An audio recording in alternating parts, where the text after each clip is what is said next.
노영희 변호사 위대한 유산 상속 많은 것이 궁금한 두 남자가 거대한 비밀의 문을 연다. 노영이와 두 남자의 위대한 유산 어렵고 복잡한 유산 상속 해답. 노영이와 두 남자의 위대한 유산 누구도 몰랐던 사례의 대답. 노영이와 두 남자의 위대한 유산 이 문제를 해결할 길이 보인다. 노영이와 두 남자의 위대한 유산 위대한 유산 상속 팟캐스트. 네, 안녕하세요. 노영이와 두 남자의 위대한 유산 오늘도 화려하게 문을 열었습니다. 안녕하세요. 박상투더속이고요. 네, 안녕하세요. 김증투더입니다. 네, 뭐야? 이승현 씨. 둘이 뭐하냐? 투덜투덜거리는 거? 자, 예. 노투더 영투더 히 변호사님. 우리 변호사님 어서 오세요. 네, 안녕하세요. 네, 아, 뭐 새로운 거 배웁니다. 네.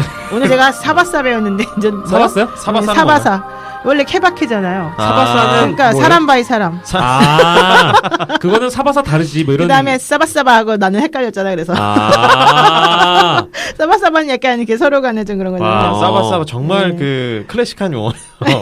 난 사바사 되게 오랜만에 들었지만 클래식한 사바사도 오늘 또 하나 배워가네요. 사바사. 그러네. 그거 저도 선전에도 나와요. 아, 사람 진짜요? 바이 사람.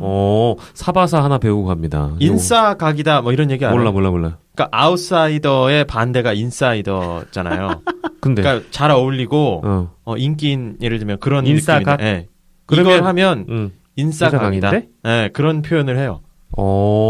그러면 이거 하면 아싸각이다 하면 나쁜 표현이네. 아닌가? 그러니까 아싸의 반대로 네. 좋은 의미로 쓰인다. 좋은 의미로 인싸각과 사바사 뭐 뭐 이제 어렵다, 갑자기 오늘 어려워. 신조어 네. 아니 실제로 한판. 들으시는 분들 네. 중에 이제 그 우리 젊은 우리 팟캐스트 관련 어플이나 실제 운용하는 사이트에 들어가 보면 우리가 어떤 연배의 사람들이 방송을 듣고 뭐 이런 것도 다 이렇게 분류해 놨거든요. 네. 실제 우리 방송은 30, 40, 50도 많이 듣는 상황이라서 어허. 이분들께서도 이런 신조어들은 좀 배워두면 약간 소통을 좀 해야죠. 너무 아재 같지 않고 자녀들하고 좀 뭐 소통할 수도 괜찮잖아요. 있고. 뭐 아니 근데 왜 꼭 우리만 노력을 해야 되냐고요. 걔네들은 왜 우리 노력 안 하냐고요. 그건 또 그래. 그렇지 않아요? 네. 왜 우리는 밥도 주고 돈도 주고 책도 사주고 사랑도 주고 말도 좀 이런- 잘 듣고 좀 이런 것도 다 해주고 걔네들 말까지 배워야 되는데 이 나이에 다 늙어가지고 그러니까. 아이, 걔네들은 왜 친구들- 우리 말을 안 받냐고요. 왜? 네. 그러네요. 기성세대를 위한 방송만이 아닌 너희들을 위한 방송이기도 한 노영이와 두 남자 너희들의 위대한 게임성을 우리가 네. 이해를 한다. 네네. 너희들도 좀 잘해주시길 바라고요. 네. 좋습니다. 오프닝 토크로 굉장히 민감하고 핫한 주제고 말도 안 되는 일이 벌어졌습니다. 기가 막힌 네, 이거는 좀 글쎄요. 이거 네. 어떻게 보실지 모르겠는데. 네. 광화문에 광화문에 하마터면 탱크가 진입할 뻔했어요. 우리 촛불 집회 때 네. 예, 우리가 무슨 물이라고 해야 되죠? 응? 무슨 저희가 무슨 물? 물이. 우리를 폭도 무리가 될 뻔했어요. 우리가 그런 거 그죠? 아니에요? 실제로 진압해야 될 대상으로 바라보고 있었죠. 그렇죠. 음. 2016년 겨울 광화문 광장이 촛불 집회로 뜨거웠었는데 네. 박근혜 전 정권의 국정농단에 대한 국민들의 뜨거운 분노를 표현해준 네. 촛불 집회였죠. 네. 세계에서도 뭐 극찬했듯이 네. 평화로운 민주 시민의 집회로 진행이 됐는데 네. 하지만 예. 네, 짓밟으려고 그랬어요. 탱크가 진입할 뻔했고 군합발에 우리 촛불들이 짓밟힐 뻔했던 그런 상황인데 이거 뭐 다들 아시겠지만 기무사가 작성한 문건에 다 나와 있는 그런 얘기이고 이런 시나리오는 17년 3월. 3월. 네, 17년 3월.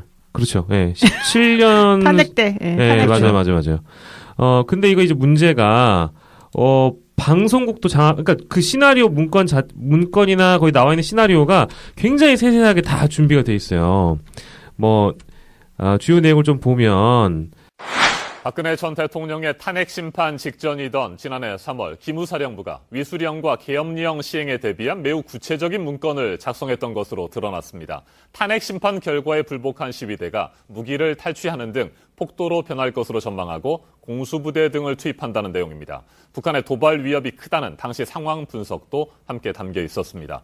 평화로운 촛불 집회 상황에서 이 같은 계획을 세운 건데 명확한 진상규명이 필요해 보입니다. 촛불혁명의 시민들을 모두 진압하려고 했던 것이 어제 문건으로 폭로되었습니다. 본인권센터가 지난 3월 최초로 폭로한 박근혜 탄핵 촛불 시 무력 진압 계획의 전모가 드러났다. 더불어민주당 이철희 의원은 지난 7월 5일 국군 기무사령부의 전시계엄 및 합수 업무 수행 방안 문건을 공개하였다. 촛불 시민을 종북 세력이라 명명한 문건은 탄핵이 기각될 시 폭동이 일어날 것이라는 예상, 비상계엄을 선포하고 시위 진압을 위해 전국에 군병력을 투입할 구체적 실행 계획을 담고 있다. 문재인 대통령은 16일 기무사의 계엄령 문건과 관련해 국방부, 기무사와 각 부대 사이에 오고 간 모든 문서와 보고를 대통령에게 즉시 제출할 것을 지시했습니다. 문재인 대통령은 계엄령 문건에 대한 수사는 국방부의 특별수사단에서 엄정하게 수사를 하겠지만 이와 별도로 대통령은 군 통수권자로서 실제 무슨 일이 벌어졌는지, 계엄령 문건이 실행까지 준비가 되었는지 등을 확인할 필요가 있다고 말했습니다. 오고 간 문서를 제출해야 할 기관은 계엄령 문건에 나와 있는 기관들로 국방부, 기무사, 육군참모본부, 수도방위사령부, 특전사 등과 그 예하 부대입니다. 대규모 시위대가 청와대와 헌법재판소 점거를 시도할 가능성에 대해서 군 차원의 대비가 필요하다. 진보 보수 세력 간의 대립이라고 규정을 해놨어요. 또 촛불 집회와 태극기 집회에 대해서. 네. 근데 이런 거는 이제 어떻게 보면 성격, 이 문건에 대한 성격을 좀 엿볼 수 있는 상징적인 부분들이고, 뭐 그 지도 이런 것도 막 나와 있던데요. 뭐 위로 올라가서 뭐 어디를 또 진압하고, 뭐 몇몇 부대는 또 어디 대전에 내려가고 막 이런 거 있잖아요. 네. 굉장히 뭐 그러니까 국민의 생명과 안전을 보호 의무를 지닌 네. 군이 뭐 지진 났을 때 매뉴얼도 이렇게 상세하진 않을 거예요. 이 계엄령이나 위수령을 뭐 그런 걸 염두에 뒀는지 전시 계엄 수행 방안이라는 걸 기무사에서 작성을 해서 만약에 이런 상황이 발생했을 경우에 군을 어떻게 배치하고 이런 배치도들이 지금 세세하게 이미 그때 작성이 됐다라는 거예요. 그거 보셨어요? 원본? 원본, 저는 보도에 나온 것만 다 이렇게 싹 훑어봤는데. 네. 그 서류는 못 보셨어요? 네, 실제 서류는 보지 못했어요. 실제 서류 보셨어요? 네, 저는 그 파일로 돌아다니잖아요. 아, 진짜요? 네. 제가 보내드릴까요? 근데 제가 저랑 아는 사람이 네. 국방부의 고위 정보 관계자예요. 정보를 실제로요? 실제로 정보를 네네네. 다루는. 네네. 나보고 연락을 한 거예요. 왜 너는 그 북한 이슈나 이런 군 이슈 나오면 나한테 안 물어보냐. 안 물어보고? 그래서 내가 난 물어볼 생각도 사실 못했는데 네. 물어봐달라고 그래서 일단 그 참 고맙다 생각해서 이제 알았어요. 그리고 물어보기로 했어요. 네. 그래서 이제 만났어요. 네. 그 정도로 우리 노영희 변호사가 빅마우스가 되신 거예요. 그렇죠. 반대로 네. 취재원들이 반대로 찾아오는 그렇죠. 빅마우스. 네. 네. 그래가지고 자기가 예. 되게 좋은 정보를 주겠다고 해서 이제 만났는데 네. 저는 저보고 그러는 거야. 이 문서가 너는 진짜라고 생각하느냐. 이거 아니다. 나한테 이러면서. 아, 진짜로요? 네, 진짜로. 그래서 이거는 그냥. 가짜라고? 아니, 가짜라고가 아니라 이제 문서는 이렇게 만들어진 거는 맞는데 네. 그 내용이라고 하는 거는 그냥 단순히 네. 그냥 이렇게 뭐 혹시라도 이제 가상의 상황이 이렇게 됐을 때 이렇게 하겠다라는 정도에 불과한 것이지 예. 실제 이런 식의 무슨 계엄이나 위소령 이런 거를 생각해서 뭘 한 건 아니다. 네네네. 그러니까 너무 호들갑 떨지 말아라. 이제 이런 취지였었어요, 사실은. 그리고 그 내용도 진정성 있는 것도 아니기 때문에 네. 충분히 이거는 이제 걔네들 스스로 생각하기에는 만들 수 있는 내용이었고 네. 이게 우리들이 이렇게 지금 여기서 얘기하는 것처럼 심각하게 받아들일 건 아니라는 취지로 말을 한 거죠. 네. 그래서 내가 진짜 그럴까? 근데 그 말의 논리가 너무 차명진 전 의원이 말한 거랑 똑같은 거예요. 전 의원이 뭐라고 얘기했네요? 지금 똑같이 말했어요. 이거는 그렇게 호들갑 떨 거 아니다? 침소봉대하는 것이고 실제 내용을 봐라. 이게 어떻게 실질적으로 가능한 일이겠냐? 생각한 얘기가 아니지 않냐. 이렇게 그래서 너무 이렇게 과장되게 네. 사람들을 불안에 떨게 하면서 네. 일부러 이제 이용하려고 자꾸 말을 하는 거고 정확히 보지도 않아놓고 왜 그러느냐 이런 식의 말이었었어요. 네. 근데 그거랑 취지가 너무 똑같아가지고 네. 사실은 되게 깜짝 놀랐었거든요. 네. 아니 근데 아무리 50% 100% 양보해도 실제 뭐 이런 전략을 이행하지 않을 건데 이거 왜 만들어요? 그러니까 내가 그래서 그렇게 물어봤죠. 그런 것도 안 만들 거면 뭐 하려고 물어보냐. 뭐 하려고 이런 걸 만들었겠냐. 이거 내가 차명진 전 의원한테 내가 그렇게 직접 말했고 예. 이제 나한테 그걸 알려주신 분한테는 차마 그렇게 말하지 못했어요. 혼날까 봐. 네. 근데 중요한 거는 네. 이제 정말로 군에서 이걸 아무 생각 없이 만들었다 그렇게 라고... 받아들일 수 있을까? 난 사실 조금 의아스러운 부분이 많이 있는 게 그렇죠. 육군 참모총장이 사실은 전체적인 걸 다 관할하게끔 되어 있어요 내용이. 네. 그리고 합참이나 이런 사람도 그냥 거의 거수기 비슷하게 사실 지휘계통상으로는 이게 말이 안 되는 거죠. 네. 그러니까 근데 합참 의장이 뭐 3사관 출신이고 그렇죠. 육참이 뭐 육사 출신이고 육사 출신들끼리 그러니까 육사 출신들끼리 어떤 지휘계통을 새로 이렇게 해가지고 요때 당시 이제 아무래도 얘기를 전달해서 요거를 만약에 실제 일어난다면 네. 육사끼리만 이렇게 해서 실제로 이걸 실행하겠다라는 의지를 보여준 것이다. 뭐 이런 얘기도 있더라고요. 아니 근데 이게 뭐 이제 군 통치권으로 봤을 때는 합동참모본부 의장이 당연히 그 위에 올라가 있어야 되는데 그렇지. 예.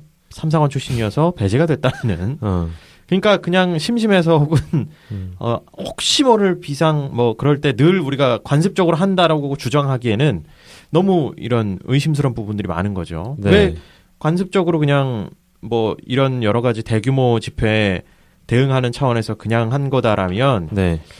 이게 이렇게 추가 투입 배치도를 이렇게 자세하게 그려서 네.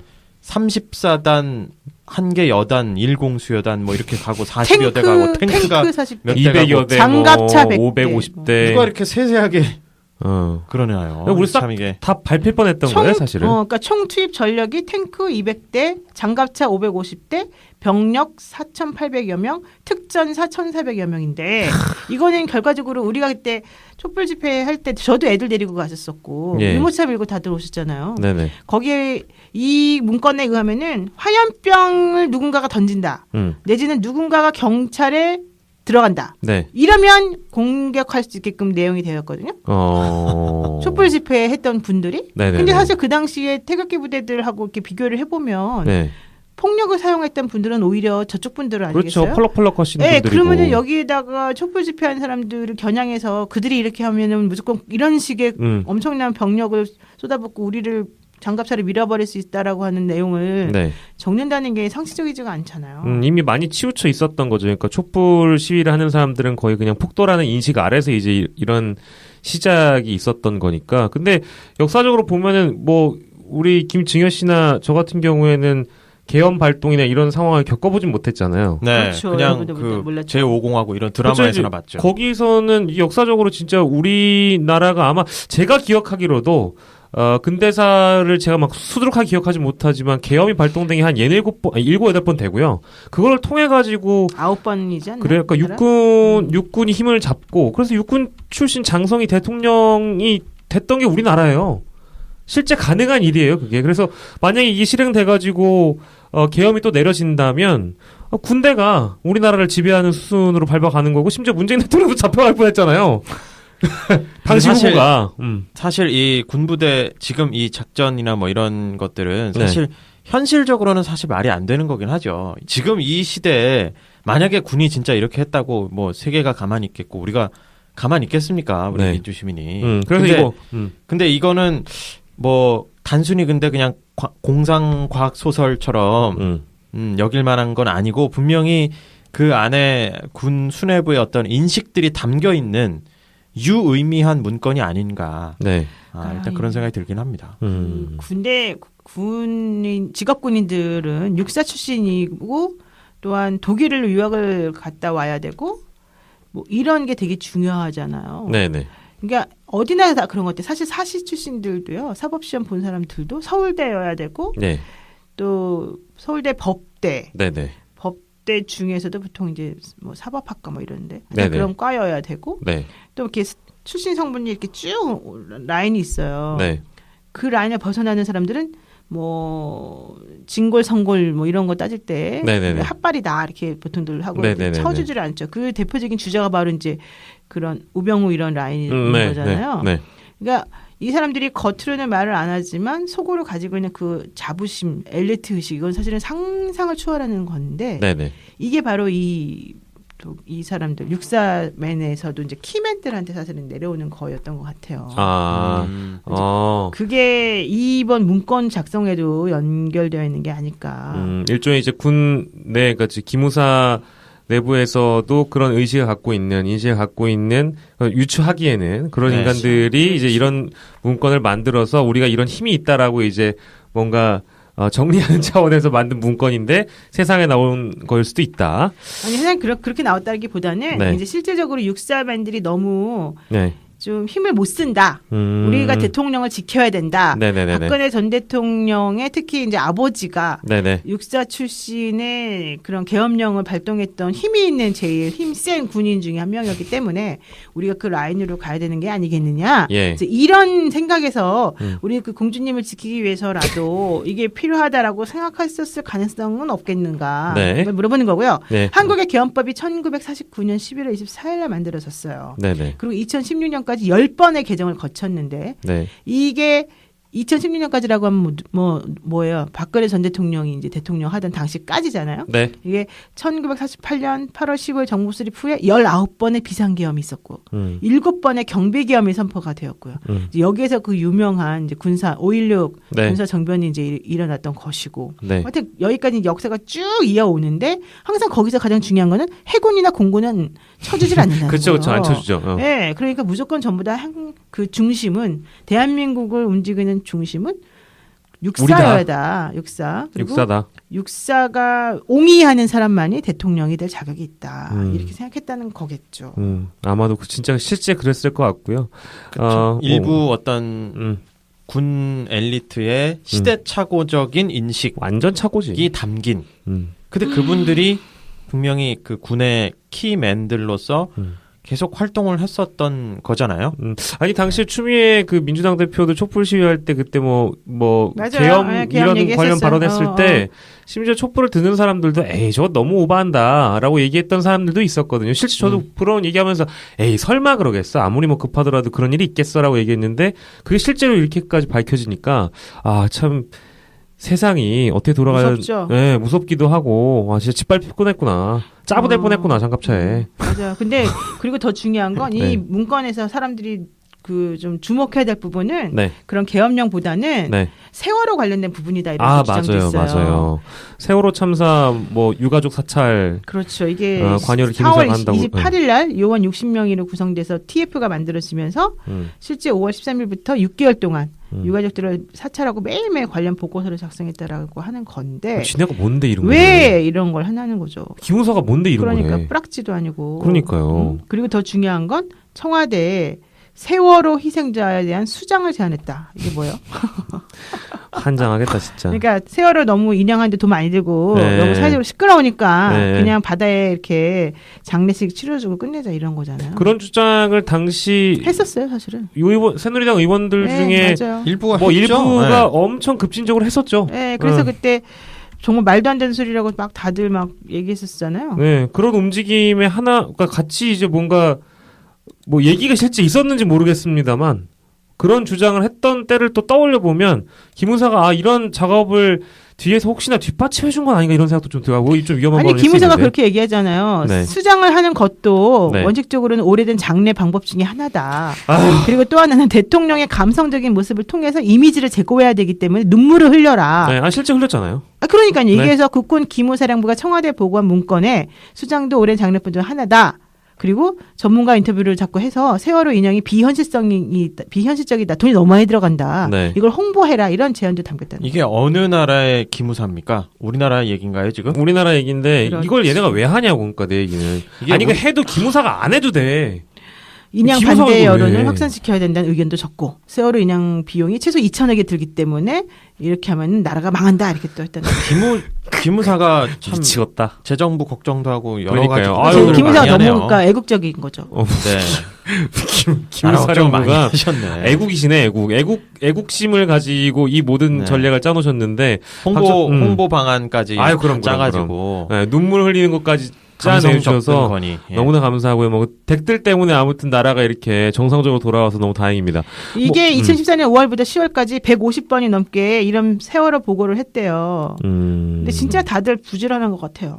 그러니까요. 뒤에서 이렇게 좀 일사불란하게 움직이고 있었어.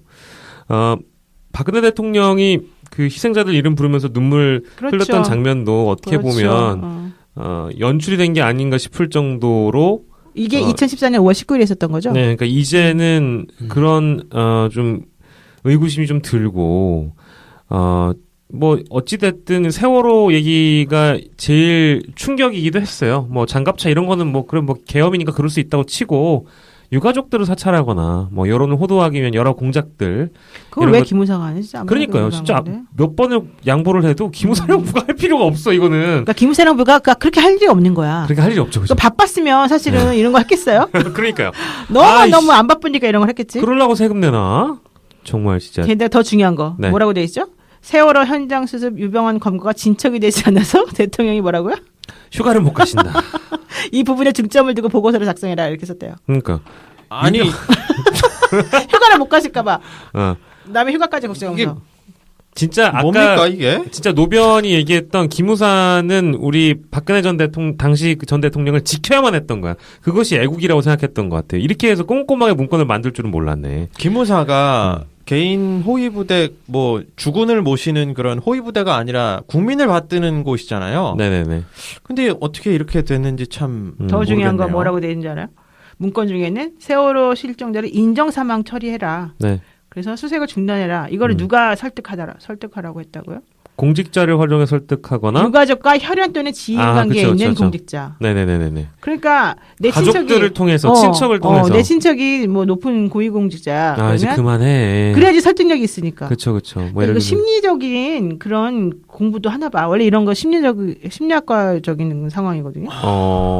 그러니까 우리 그때 재주가 많은 분들이네. 그 김관진인가? 예, 김관진. 옛날에 장관인가 뭔가 할 때 그 북한에 예. 그 포스터 같은 거 만들어가지고 예. 막 했었던 거 생각나죠. 그리고 네네네네. 노무현 코알레 사진 합성 사진에서 그거 다 그때 심리학 교수의 자문을 받아서 만들었다 맞아요. 이런 얘기 나왔었잖아요. 맞아요. 그거 여기도 마찬가지예요. 세월호 이 기무사 문건을 내가 자세히 읽어보니까 네. 이게 사람의 심리를 어떻게 하면 잘 이용해서 설득을 잘하고 내 편을 만드는가에 대한 모든 노하우가 들어가 있는 거야.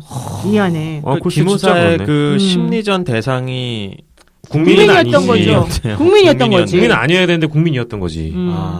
유가족과 혈연 또는 지연 관계에 있는 공직자를 활용해서 세월호 실종자들을 인정사망 처리하는 방법이기도 하고 또 심지어 천안함 유가족을 통해서 실종자가들을 설득하자는 그래서 제약이 그때 담겨 천안함하고 있다. 비교하는 거 나왔었잖아요. 천안함 근데 어제 유가족을 또 왜 오늘 아침에 또 그러는가? 천안함에 대한 또 네네네. 인터뷰 나온 거 봤죠. 네네 봤어요. 이것도 그냥 폭발이다. 북한에서 한 게 아니다. 그래서 그때 김영철이 보고 뭐 천안함 어쩌고 하면서 네. 자유한국당이랑 보수 야당에서 막 난리 인정할 나게 수 없다. 쳤었을 뭐. 때 생각나요? 네네네네. 김성태인가 누구야? 그쪽 자유한국당 사람들과 장재원이랑 나가서 이렇게 다리에 가가지고 다리 가가지고 막 못 움직이게 하고 막 그랬었잖아요. 막 들어 눕는다 네, 그러고. 그렇죠. 실제 거기까지 갔었죠. 그러니까. 음. 근데 이게 전부 다 무슨 왜 이런 짓까지 했느냐? 첫 번째 돈, 두 번째 우리 대통령이 심기가 불편한 거. 네. 우리 대통령이라면 박근혜 대통령이겠죠. 세 번째는 너무 이걸 통해서 자꾸 반발하는 세력이 나올 것을 미리 미연에 방지해서 두더지처럼 딱 밟아놓기 위해서 이런 거죠. 네. 아마 이제 이거를 누가 주도했느냐가 제일 중요할 텐데 이제 뭐 조사해가지고 나오고 또 관련자들 소환하고 하다 보면은 굉장히 높은 자리까지 올라갈 수 있고 우리가 계속 반복적으로 얘기했던 아니래잖아요. 조현천이가 자기가 했대잖아요. 예. 김관진은 자기가 그때보다 못했다 그러고 그다음에 우리 전 국방부 장관님께서는 자기는 보고도 내가 작성하라고 시킨 거 아니다 막 이랬잖아요. 또 아니 근데 이분은 그래도 지금 조사는 해야죠. 미국에 계시죠? 조현천 미국에 있잖아요. 그러면은 예. 와 그랬더니 온대. 언제 오냐고요. 아니, 조사 다 해야 돼요, 이거 진짜 다 밝혀내가지고, 2번 다시는 이런 생각을 할 수 없게끔 엄벌에 쳐야 되고. 아니, 근데 기무사령관이 원래 그냥 지 혼자 만들어도 되는 거예요? 원래 이렇게? 안 되죠. 그러니까 이게 참 답답한 게, 네. 우리가 정치, 검찰, 경찰, 다 얘기하는데, 군마저도 우리 군 마저도가 뭐야? 군이 원래 옛날부터 그랬는데. 그렇지. 군 마저도야. 대법원도 군은 원래 대법원도 그렇고 아니 모든 그런 기관들이 우리가 믿고 모든 것들을 맡기고 우리의 방위를 우리의 생명을 맡기고 있는 군이 그렇게 하고 사법 제도의 마지막 보루인 판단을 하는 대법원이 그렇게 하고 검찰이 그렇게 하고 어떻게 우리는 뭘 믿고 어디다가 목숨을 맡기고 살아야 되나요? 저를 믿으시면 됩니다. 그렇죠. 그리고 육군을 믿으세요, 육군을. 특히 육사 출신 육군을. 여기 보면 조현천 전 기무사령부 사령관은요. 네. 1959년생이에요. 그리고 2013년도에 보국 훈장 받았고 2006년도에 대통령 표창을 받았어요. 예. 이 사람인데 얼굴 사진 보시면 노태우 전 대통령 닮았어요. 아 진짜요? 네, 한번 찾아서 한번 보세요. 되게 네. 뭔가 이렇게 조금 인자한 미소로 되게 밑에 있는 부하들을 잘 이끌 것 같이 얼굴이 생겼어요. 그리고 육사 교장도 했어요. 2013년 4월부터 2014년 5월까지. 근데 약간 그 군인들이 보통 어디에 충성을 하는지를 좀 이렇게 헛갈릴 수가 있나 봐요. 그런 상황, 여러 가지 상황들에서 대통령이 군 통수권자지만 군 통수권자에게 충성하라고 있는 게 아니라 그렇지. 결국에는 우리 국민을 보호하라고 있는 군대인데 네. 우리 대통령의 심기와 여러 가지 휴가를 못 가시니까 네. 또 나라가 들끓고 시끄러우니까 심리전으로 이렇게 해서 좀 무마해보자 이런 아이디어를 우병우 전 수석도 연관돼 있을까? 이게 지금 근데 저도 그 생각은 했어요. 네. 네, 우병우가 있을 것 같다는 생각도 하고 아마 우병우나 당시에 비서실장으로 있었던 지금 이제 깜빵에 들어와 있는 김기춘. 왕 실장님. 왕 실장님은 아니야. 왕 실장님 배제됐어. 그런가요? 왕 실장님 힘이 없어가지고 이 라인에서도 배제됐기 때문에 그러면 힘들었던 우병우까지는 알 수 있지 않을까요? 우병우가 시켰다라는 얘기가 계속 있고요. 그 다음에 그때 원래 우병우 전 수석이 국가정보원의 그 추 전 국장한테 정보를 받았었잖아요. 네네네. 그리고 조현천한테 사실은 군 관련된 모든 정보 받았다는 얘기가 있어요. 네. 그리고 검찰은 우병우 사단이 옆에서 도와주고, 네. 그리고 그 위에 이제 최순실과 문고리 3인방이 있다, 이런 얘기가 있어요. 그렇죠. 근데 어쨌든 서로 이제 모른다고 주장하니까 일단 내버려두고, 네. 우병우가 결과적으로는 이 모든 정보를 가지고 있는 사람이라면 네. 당연히 박근혜 전 대통령한테 직속으로 올라갔겠죠. 모를 수도 있을까요? 그 사람은 약간 무능력하니까 모를 수겠죠? 그때도 그랬잖아요. 자기는 무능하니까 최순실 모른다 그랬잖아요. 네, 그러니까요. 모른다고 얘기하겠죠. 당연히 본인은 안다고 하겠어요. 근데 원래 나 같으면 그 자존심에 그렇게 안 할 것 같은데, 안 되고 할 것 같은데. 이 조현천 기무사령관이 전 기무사령관이 했든 하든 간에 이런 도표를 그리고 여러 가지로 지시를 받아서 구체적으로 아이디어를 짜내고 하는 사람들도 또 있을 거잖아요. 네. 그분들이 조금 이렇게 양심 고백을 좀 해서 전모를 좀 밝혀줬으면 하는 바람이 그거는 있어요. 기대하면 안 되지. 양심 고백은 결국 안 되죠. 너무 이상적인. 그렇죠. 너무 얘기인가요? 나이브하지 지금. 왜 맨날 이렇게 나이브해요, 사람들이. 젊은 사람들이 너무 나이브해. 근데 저는 그리고 그 다음에 좀 답답한 게 이건 그 전 정권에 그랬다 치고 이게 지금 밝혀진 과정도 스스로 이렇게 군이 이런 게 있습니다 하고 얘기한 게 아니잖아요. 그렇지. 끊임없이 이제 민주당 이철희 의원이었나요? 이철희가 정보 얘기하고. 네네네네. 그리고 알고도 사실 영무가 우리 영무 어떡하니 진짜? 예? 영무 씨 어떻게 영무 씨는 송영무 말을 하는 것도 진짜 송영무 장관이 3월에 인지를 했던 거죠. 3월에 알았던 18일 건데. 알았는데 네. 근데 그분이 보고를 안 한 이유 중에 하나가 정무적 판단 때문이라는 거잖아요. 정무적 판단은 또 할 게 뭐야? 그러니까 국방부 장관이 왜 정무적 판단하는지. 그러니까 저도 그걸 모르겠어요. 혼자 판단하는지. 그건 정무 소속이 하는 거고. 청와대한테 정확히 물어보든지. 정무적 판단의 내용이 뭐예요? 글쎄요, 본인이 어떤 판단을 가지고 보고를 하지 않았는지, 보고를 선거 전이라서 일단 지방선거 영향을 미칠 거다. 또 하나는 예. 그다음에 올림픽이 너무 잘 돼서 분위기 좋은데 갑자기 그걸 깰 수 없다. 남북 화해 무드가 조성되고 있기 때문에 여기에 찬물을 끼얹으면 안 된다. 너무 충성스럽죠. 그러면서 그래도 혹시 모르니까 패럴림픽에서 만났던 우리 감사원장 최재형 감사원장에게 자기가 슬쩍 물어봤다. 근데 그렇게 대변인도 슬쩍이라고 표현하지 않고 뭐라 그랬어요. 고위 그 법관 출신의 말은 안 했지. 고위 그 공직자라 그랬나 공무원이라 그랬나. 하여튼간 그분한테 명확하게 물어봐서 확인했던 사항이 이렇게도 말했잖아요. 네. 그렇죠. 이게 말이 또 돼요. 말을 또 바꿨고. 그리고 또 그렇게까지 정무적으로 문제가 될 사항이라고 생각했다면 예. 사실은 되게 중요한 문건이라는 거잖아요. 그렇죠. 그런데 그거를 청와대 보고를 안 한다고? 내지는 청와대 그냥 슬쩍 한번 말하고서 슬쩍. 끝이라고요? 그 사드 배치 관련해서도 보고 누락 사건이 좀 있었죠. 그렇죠. 그러니까 지금 송 장관이 뭔가 뭐 이미 판단을 이미지적으로 하는 바람에 뭔가 좀 꼬여가는 부분들도 근데 문제는 상당히 청와대가 그래도 송 장관을 놓지 못한대요. 왜요? 이번에 소폭 개각 얘기가 나오는데도 불구하고 네. 송 장관이 그렇게 내가 보기에는 엄청나게 자꾸 이상한 짓을 많이 하는데도 네. 안 바꾼대요. 왜일까요? 그 사람 나는 사실 옛날에 들었어요 얘기를. 그나마 낫다. 그 사람이 네. 군을 개혁하려는 의지가 네. 다른 군 출신들에 장성 보다는 출신들보다 있다. 있다. 그리고 그나마 그 사람 말을 듣는 사람이 있다는 거야. 아. 그러니까 장악을 해야 되는데 네네네. 예를 들면 대통령이 군대를 장악하기 위해 해서는 본인이 뭐 그 군 관련된 출신이라면 자기가 잘 알아서 장악할 수 있겠지만 네. 그게 아니라고 한다면 군은 우리 일반 생각하는 그 조직하고는 많이 다르기 때문에 네네. 그 안에서 힘이 있는 사람의 말만 듣는다는 거예요. 그러니까 지금 우리 법무장관 얘기도 막 사람들이 얘기하면서 네. 좀 이상하다고 말 많이 하고 네네네. 검찰총장도 얘기 막 많이 하는데 그렇죠. 그럼에도 불구하고 문무일 검찰총장이 끝까지 버티는 거는 예. 그래도 그 조직 사람이기 때문에 네. 그래도 그 사람이 얘기하면 다 이렇게 듣기 때문이거든요. 통솔이 되니까. 근데 지금 우리 법무부 장관님께서는 네네네. 그냥 학자 출신이기 때문에 사실은 네네네. 그 법무부 사람들이 법무부 장관에 대한 그런 거는 없어요. 그런 식으로 네.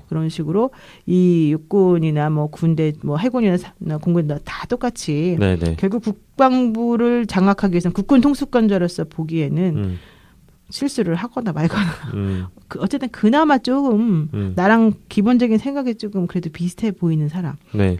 그러니까 우리가 군 보기에는 개혁에 대한 중요성을 그렇지. 알고 우리가 의지가 있는 보기에는 사람. 송영무 장관 같은 경우는 맨날 우리 그 문정인 특보랑도 맨날 서로 말이 엇갈리고 되게 그렇죠. 이상하잖아요. 그리고 네네네네. 미니스커트 어쩌고 햇소리 막 하잖아요. 나 그때부터 너무 싫었어요. 그런데 미니스커트는 짧으면 짧을수록 좋다? 그건 이제 뭐 그냥 남자들이 맨날 하던 얘기니까 넘어가는데 치더라도 부인 얘기를 하면서 또 막 그 행동거지를 조심해야 된다. 여자는 행동거지를 조심해야 된다. 어쨌든 간에 그런 아우 영무 미치겠어 진짜. 어쨌든 그렇잖아요. 그렇지만 네네네네. 그래도 어쨌든 그 사람이 있어야 그나마 말이 통한다고 생각하는 게 아닐까. 만약에 그게 아니라면 누구를 거기다 갖다 놓겠냐. 어떻게 보면 사실 내가 인사권자로서 이거는 뭐 누가 보더라도 교체할 만한 사유도 분명히 되는데 안 바꾸고 좀 아주 실용적으로 지금 어쨌든 군을 이끌고 가기 위해서는 이 사람이 필요하다라는 생각을 하고 버티고 참고 있는 거네요. 그렇죠. 그렇게 볼 여지가 있는 거지. 사실은 뭐 그런지 아닌지 모르지만 어쨌든 리더의 아니 예전에 자리는 근데 좀 비슷한 얘기 어렵습니다. 들었던 것 같아요. 예전에 네. 그 인사청문회 계속 반복해가지고 왜 장관 그렇죠. 예. 이제 들어가려면 청문회를 통과해야 되니까 그만한 이제 뭐 몇 대 원칙 해가지고 그거에 벗어나는 사람들을 계속 거르다 보니까 그렇죠. 역시 송영무밖에 없더라. 맞아요. 한 얘기를 들었었고 나한테도 그때 막 계속 연락 왔었어요. 아 장관 해달라고요? 아니. 나 그 얘기인 줄 알고 깜짝 놀랐네요. 그때 이제 한창 그 인사 한마평 올리면서 고쳐 앉을 뻔했잖아. 지금. 네네. 자세를 고쳐 앉아봤죠. 깜짝 고쳐 앉아봐. 놀랐어요. 그때 말씀하십시오. 예? 그때 한창 뭐 누구누구를 이제 했으니까 뭐 청문회를 해야 되네 말아야 되네 말이 네네네. 많을 때 맨날 다 계속 낙마시키고 몇 번 그런 적이 있었잖아요. 네. 그때 사람들이 여기저기서 나한테 그 사적으로 메시지를 계속 보내면서 연락을 계속 하면서 네. 이 사람은 괜찮은 사람이라는 메시지를 나한테 엄청나게 보내왔었어요. 네. 이 송영무 장관에 대해서. 네. 그리고 물론 이 사람뿐만 아니라 수많은 사람들에 대해서 얘기 났으니 방송에서 나가서 얘기할 때 좀 참고하라 이런 정도겠지만 네. 이제 어쨌든 여러 가지가 왔었었는데 내가 또 송 장관에 대해서 들었던 이제 내용 중에 하나가 아까 말한 것처럼 네. 그렇게 조금 그래도 그나마 이 사람은 군을 중심으로 군인을 생각하는 사람이기 때문에 예. 군인들이 이 사람 말을 좀 듣는다 이런 얘기였었어요. 맞아요. 그렇게 사람이 없냐? 그렇게 사람이 없다. 없다. 진짜 이런 대답들을 많이 들었어요. 오늘 되네. 오늘 뭐 좀 그 되네. 사람은 참 네. 그렇다고 국방부 장관을 네. 막 이제 군 바꾸면 개혁해야 되니까 누구 시켜? 음. 외부 막 그렇지. 군 인권센터장을 막 안 되지. 큰일 나지. 아주 군을 막 다 작사를 낼 수도 근데 있겠죠. 뭐 이미 지금 우리 정리한 차원에서 얘기하면 이번 사건은 이미 군 인권센터에서 고발했죠. 그렇죠. 내란 음모죄. 내란 음모죄로 고발했기 때문에 이제 뭐 사건을 수사할 수밖에 없는 상황이고. 아무튼 그래서 지금 이런 사태 터지니까 리얼미터 여론조사 중에 국민들은 기무사를 없앨까요 말까요 하면 10명 중에 8명이 전면 해체하거나 전면 개혁해야 한다는 의견을 갖고 있다고 합니다. 그러나 되겠냐고요. 그게 되겠죠? 어쨌든 근데 참 얘네 방첩 업무를 해야 되기 때문에 아마 살리긴 살려야 될 텐데 이런 어떤 뭐 전략 전술을 막 짜면서까지 뭐 방송국을 장악하고 여론을 장악하고 세월호 유가족을 사찰하고 그런 것들은 못하게 만들어야죠. 두 번은 생각 못하게. 여러분들이 권력이 없어서 그런 말들 하는 거예요. 있으면 또 하고 싶으니까요? 당연하죠. 여러분들이 맞아. 좀 아주 코딱지만한 권력이라도 갖고 있어봐. 그거 하나 그 갖는 게 얼마나 어떻게 어렵고 한번 부려보려고. 그거 하나 지키는 게 얼마나 어려운지 알아요? 지금 말 함부로 할 때가 아니에요. 나는 이미 늙어서 그런 권력을 가질 가능성이 없으니까 괜찮은데 여러분들 아직 한참 나이기 때문에 네. 사람 어떻게 팔자가 달라질지 몰라요. 그래도 지금 우리랑 나랑 같이 이거 하고 있지만 내일 가면 더 저쪽인 사람이 부르면 글로 갈 수 있어요. 아예 아닙니다. 우리 저희는 끝까지 변함없이 우리의 업무만 할 거기 때문에 우리 엄마가 제가 했던 엄마가 바뀌어 업무가.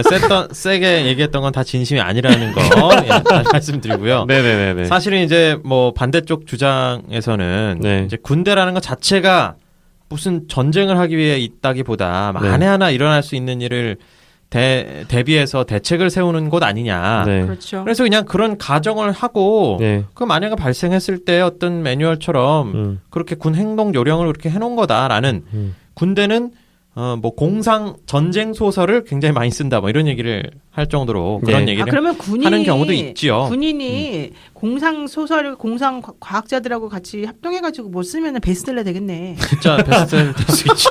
잘 쓰니까. 그쵸. 아니 상상력이 근데 왜 우리보다 뭐 높은 것 같아. 저는 사실 그 외계인이 침공하거나 뭐 이런 거에 대한 시나리오들을 갖고 있는지는 그런 게 더 그런 게 더 말이 되지 그치, 않아요? 외계인이 위수령이 딱 떨어졌을 때 장갑차 몇 대 이런 거 괜찮죠. 그렇죠. 네, 어디를 지킨다. 무슨 말도 안 되는 소리들 하고 있어요 지금. 무슨 외계인이 나타나 갑자기. 예, 아니, 아무튼 그 정도로 좀 소설 잘 쓴다고 황당한 하니까. 우리 국민에게는 황당한 이런 뭐 위수령이나 계엄령 발동 그런 네. 상황들이었다. 네네. 촛불 집회에 계엄령이라니. 네네네. 계엄령이라니. 계엄령이라니. 예. 네. 그러니까 이 촛불이 장갑차를 이기는 촛불인 거지. 맞아요. 아무튼 그만큼 국민의 그런 무서운 분노를 느꼈다면 이제는 그 분노를 본 상태에서 다른 생각들을 안 하고 정말 국민을 위해서 잘 봉사하는. 그러니까 대다수 군인들은 그렇지 않거든요. 또 직업 군인분들도 그럼요. 그리고 진짜 육사 애국하시는 분들이 있어요. 육사들도 다 내 부모, 내 가족들을 지키기 위해서 거기 가 계신 건데. 군 내부에서도 아마 이제 진짜 그 애국자들은 이걸 보고 혀를 끌끌 찰 텐데, 뭐 아무튼 뭐 대통령이 중심이 돼서 직접 보고서도 문건도 보고 보고서도 읽어보고 하실 테니 줄줄이 소환돼서 뭐 어디까지 얼마나 밝혀질지는 뭐 저희가 사실 뭐 모르겠어요. 뭐 좀 미지수긴 하고 어디까지 또 수사선이 올라갈지도 모르겠고요. 근데 또 뭐 문건들이 또 파기됐다는 얘기가 있어요 또.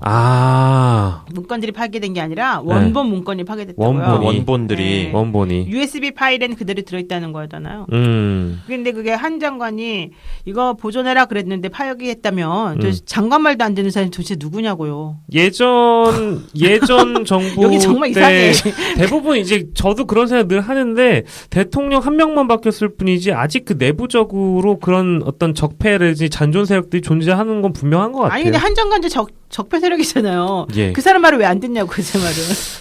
이 장관이 지금 자기가 주장 한민구 전 장관이요. 한민구 전 장관이 자기 보도 나온 단독 어떤 그 언론에 나온 거에 의하면 원본 문건 보존해라라고 지시를 내렸다는 거잖아. 근데 그걸 어기가 누군가가 삭제했다는 거고 그냥 오히려 USB 그것만 냅뒀다는 거고 첫 번째. 두 번째로는 한민구 전 장관은 그 김관진하고 똑같이 나는 이거 잘 모른다 보고도 못 봤다 이딴 얘기 하고 있잖아요. 내가 지시한 거 아니라고 말하고 도대체 장관을 하나도 모르고 그러니까 윗대가리 제일 윗대가리 아니에요? 국방부 장관이라면? 그럼요. 그럼 그 사람은 왜 그 사람 말을 아무도 안 듣고 그 사람이 얘기하는 거를 신경도 안 쓰고 그 사람한테 보고도 안 해요? 도대체 그게 뭐예요? 이 계엄령과 이 문건의 실체가 정확히 의미하는 게 뭐예요, 그러면? 왜 조연천 혼자 이렇게 온갖 곳에다가 손을 뻗을 수가 있었던 거예요? 그 사람이 실세였을까? 제가 한번 연락해 볼게요. 왜 그랬냐고.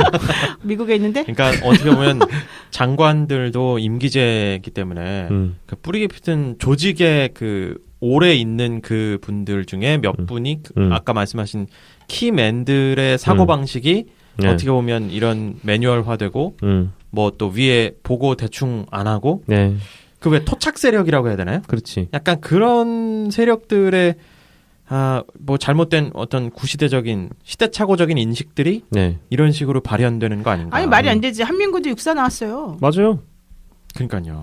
그러니까 말이 안 맞잖아 지금. 아니 근데 장관 달면 이제 내 토착 세력하고 멀어졌다고 생각하는 거지. 이 사람은 합참의장도 세력자고. 했었고 육군 참모총장도 했었어요. 2009년에 육군 참모총장, 2006년도에 수방사 사령관 그리고 했었고. 장관 되면 정무적 판단을 해야 되잖아요. 왜 그러니까 저 그래? 사람은 정무적 판단을 할 것이다 생각하고 순수한 군인이 아니라고 생각하는 거죠. 그러면 토착 세력들은 우리끼리 리얼 군인들끼리 우리가 이런 거 준비해야 된다. 깊게 또 우리 김진현 씨가 유추해봤어요. 도대체가 무슨 네. 이거 뭐 그러니까 말이 안 되는 얘기인데 정말 말이 안 이상합니다. 되는 일들이 다도 일어나니까. 뭐 워낙에 영화 같은 일들이 이제 네. 최근 들어 이루어졌기 때문에 네. 수사 과정을 저희가 좀 꼼꼼하게 지켜보고요. 아무튼 진상이 좀 잘 밝혀졌으면 좋겠습니다. 오늘 밝혀질까요? 안 밝혀질 수도 있습니다만 아무튼 뭐 또 믿어봐야 되겠습니다. 밝힐 게 너무 많습니다. 너무 많아가지고 예, 여기 근데 아는 게 병이라는 말도 있잖아요. 밝히지 마요. 피곤하긴 해요, 진짜. 그냥 덮어요. 꽤 충격을 받아가지고 이 내용은. 우리 이거 사실은 조금 딜레마 상황인데요. 네. 아는 게 병이라는 것도 있고 모르는 게 약이라는 것도 있잖아요. 똑같은 말 아니에요? 모르는 맞아요. 게 약이다. 아는 게 병이다. 모르는 게 약이다. 똑같은 얘기네. 똑같은 얘기예요 지금. 어떻게 해야 돼 우리? 그러나 알 권리는 우리가 적당히 예. 적당히 아는 것도 인생에 좀 도움이 됩니다. 우리가 또 그러나 국민이기 때문에. 그러니까 언론이나 감시의 눈을 계속해서 온 곳곳에 비춰야 하는 의무가 있는 분들은 네. 예, 뭐 예를 들면 감사원이라든지 뭐 이런 네. 데는 뭐 다 알아야겠죠. 예. 근데 이 국민들은 참 피곤합니다. 그러니까요. 예, 어이없게 이런 것들까지 우리가 다 알고 분노를 해야 되나 이런 생각이 들기도 하고요. 네, 아무튼 진상이 좀 소상히 밝혀졌으면 좋겠고요. 오늘은 저희가 다뤄야 될 시사 이슈들이 굉장히 굵직굵직한 게 있어서 잠깐 사례 토크로 독일 대법원에서 나왔던 페이스북의 상속권에 대한 판결을 짚어보고 나머지 이야기를 좀 이어갈까 하는데요. 네. 노변에게 물어봐 2MC 이끌어가 산상속 분쟁 그리고 법률 문제 네가 필요한 사례들로 불러주네 고민과 근심은 털어놔 I don't care 본격 정보 법률 팟캐스트 진짜 살아있는 리얼 에피소드 노변에게 물어봐 2MC 이끌어가 노영이와 두 남자의 위대한 유사